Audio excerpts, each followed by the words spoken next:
guest is a veterinarian who works with all kinds of furry creatures. He's also the founder of Project Street Vet, a nonprofit that provides medical care to the pets of people who are unhoused. It's an incredible service, and last year he was voted the CNN Hero of the Year. Even more incredible, he split the $100,000 prize with his fellow nominees. More on that in a minute, because what? First, please welcome everybody, Dr. Kwane Stewart. We're gonna get to the Santa Claus portion of this, because that is an incredible thing. We're gonna get there, but I want to ask you this first. Did you always want to help animals, like since you were a kid? I did, and it started young. You know, most veterinarians can remember that moment they usually have when they say, this is my path. Yeah. And for me, it happened in Texas. I was 6 years old in Texas. Yeah. That's when I became a Cowboys fan. Yeah, for life. of course. And there was this injured Labrador running through our neighborhood, and she had an injured ear. It looked like her ear flap was hanging and it was shiny. Oh. Looked like maybe a dog fight. And I chased that dog through our neighborhood for 3 days and cried at night when I couldn't find her. And I knew then I wanted to go out, find animals, treat them, and heal them. Oh my gosh. I have that heart for animals as well. I just have since I was a kid. I love them. But your career as a vet didn't work out at first though, right? So what changed? Yeah, you know, my career took a little bit of a turn because I became a shelter vet. And it timed out that I was a shelter vet right over the recession. So this would have been about 10 years into my career. By this point, I've been a vet for 26 years. So maybe a third of the way through my career, became a shelter vet, and we just had this terrible euthanasia rate. Mm-hmm. And I had a moment where I was gonna quit. I remember sitting in my car, writing my resignation letter in my head, and I was sort of stone-faced, and I walked into 7-Eleven. It was my pattern to walk in and get a coffee, and I walked out and I saw an unhoused man to my left. His dog had a serious skin issue. I stepped over. I don't know why I decided to do this, but I stepped over, and sadly, I'd seen this guy before, but ignored him before. Stepped over, said, it looks like your dog has a serious skin issue. I think I can help. It was just fleas. And when dogs have fleas long enough and bad enough, it destroys the skin. This dog looked like a burn victim on its hind end. So I returned the next morning. It was a basic flea treatment. It was $3 out of my pocket. Saw the same dog, same man, about 12 days later, and the dog was transformed. Yeah. And she was wagging her tail. She was full of life. And the man sitting in the same spot looked up at me with tears in his eyes, and he just said, thank you for not ignoring me. And that's when I knew I wanted to do more of that. I was gonna find more people like him. So obviously I did not quit the career. That was 13 years ago, and I've been doing it since. I formed my nonprofit, Project Street Vet, and here I am. Yeah, I mean, you never know what moment is gonna like change your life. I love that. People have misconceptions about these animals, right? They do, and if I'm being honest, I had them myself before I started doing the work. You wonder if this animal is really in the best care, should they be with this person? But I will tell people, they are some of the most remarkable pet parents I've ever met. They will make sacrifices that I can't say I may do. I've never been in a position where I've had to give up my meal for my dog or pass up on temporary housing. Yeah. But I see it play out all the time. Yeah. Oh, I love my dogs. They're like my other children. Well, in December, Dr. Quan was voted CNN's Hero of the Year. In his acceptance speech, he surprised everyone by splitting the $100,000 prize between all 10 finalists. Was that planned? An impulse decision? Like, I may have blacked out. I was joking after the show. Yeah. When I started working as a vet in 1997, I was making $42,000 a year. Yeah. It would have taken me over 2 years to make $90,000. Yeah. So it was a lot of money, but my son planted the seed. He said, you know, Dad, if you happen to win this thing, and I didn't think on it too strong because I didn't want to set myself up and not win, but I don't know, I was up there and these people were remarkable in their own right. Yeah. And I just thought I want to share the money with you. I want us to celebrate together. And because the whole point of the show is to highlight all these amazing people killing it. So I thought that was an incredible thing. Thank you. Yeah, we're all giving people, and it was in the spirit of recognizing what they do, and yeah, and my charity is doing well. We run on donations, so we just run on. I was going to say it's all by donations, right? It's all by donations. We have a wonderful title sponsor in Fetch Pet Insurance who helps us spread from city to city because we're now in 6 cities. Which was once a one-man band in California is now spreading across the country. I have dozens of volunteers. All my veterinarians volunteer.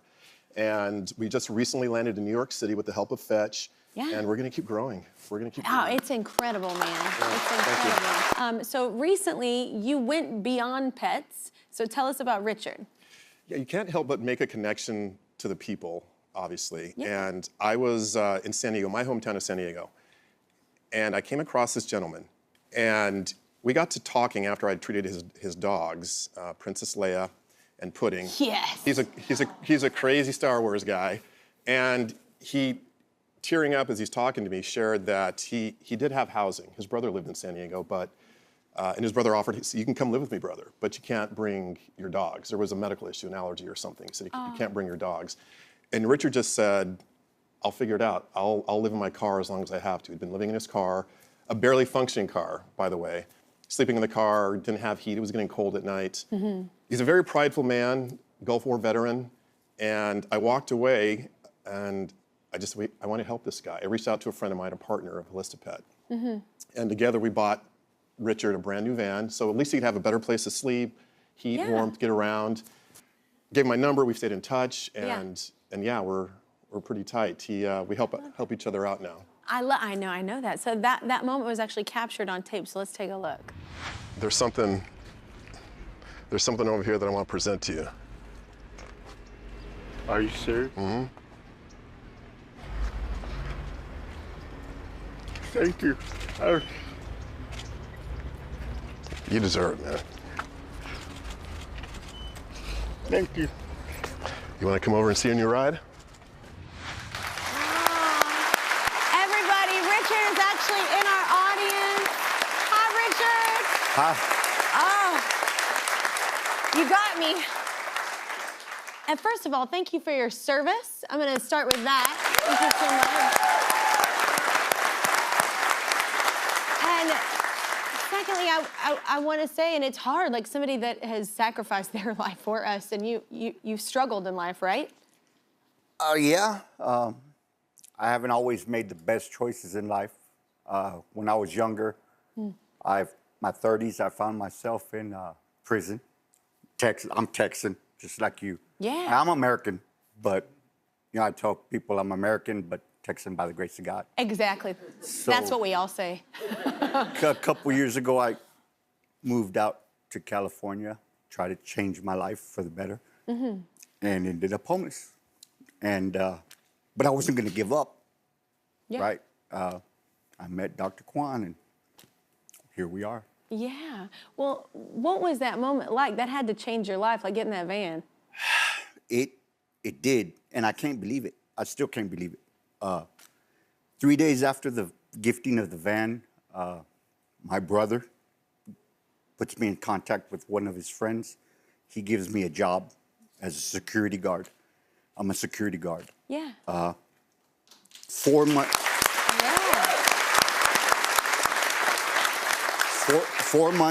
4 months after that, Dr. Quan had put me in contact with the Veterans Administration.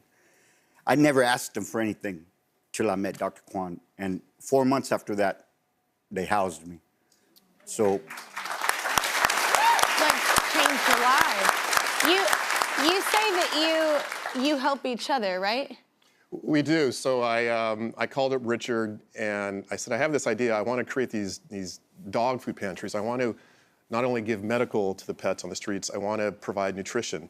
Yeah. So he helped me build out the first dog food pantry, which we installed in Skid Row, and it's basically on the honor system. Anybody who's unhoused in the area can come by for free, open it up, and take whatever they need for their pets.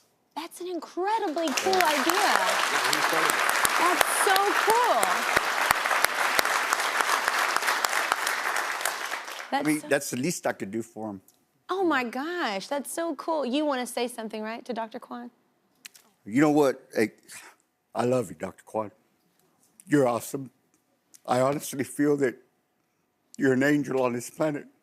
And if it wasn't for you, I wouldn't be here. I probably wouldn't be housed. Thank you.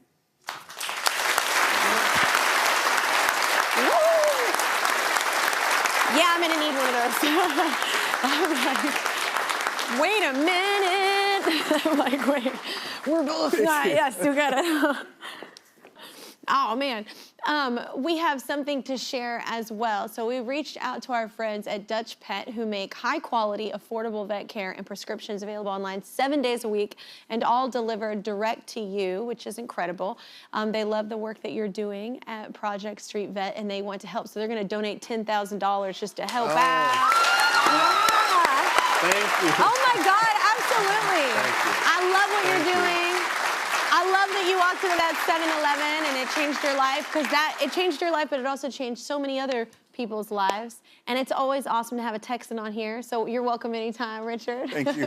Thank you. Oh, well, thank you so much, Dr. Quan. Give it up, everybody. If you want to learn more about his story, be sure to check out his book, What It Takes to Save a Life, A Veterinarian's Quest for Healing and Hope. We'll be right back with What I'm Liking, everybody.